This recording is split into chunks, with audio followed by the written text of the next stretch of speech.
સૌપ્રથમ આપણે ત્રણ પટ્ટી કાપી લીધી છે, વચ્ચેથી વાળી ગઈ છે, આ બાજુ છૂટાછેડા છે.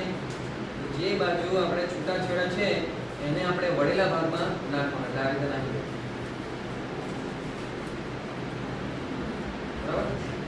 પછી જે આપણી પાસે બીજી પટ્ટી છે એનો પણ આ છૂટાછેડા છે અને વળેલો ભાગ છે, તો છૂટાછેડાને આ પટ્ટીના વળેલા ભાગમાં અને આને આ બાજુ નાખી.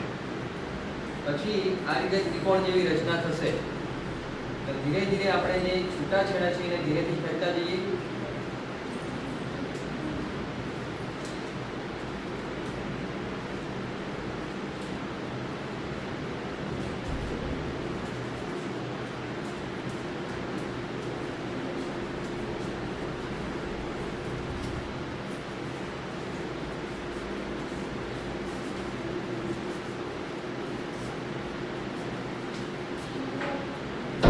આપણી જે ફરકડી છે તૈયાર થઈ જશે. બરાબર.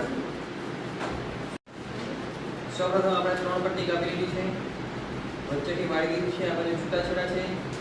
જે બાજુ આપણે છૂટાછેડા છે એને આપણે વળેલા ભાગમાં નાખવાના, એટલે આ રીતે નાખી દો. બરાબર.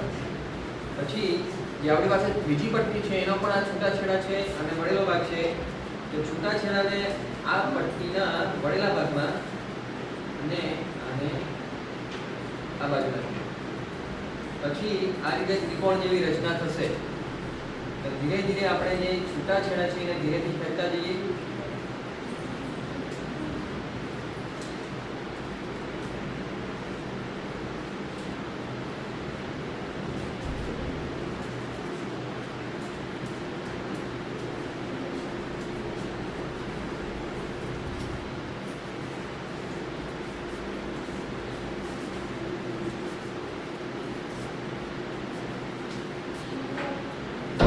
આપણી જે ફરકડી છે તૈયાર થઈ જશે. બરાબર.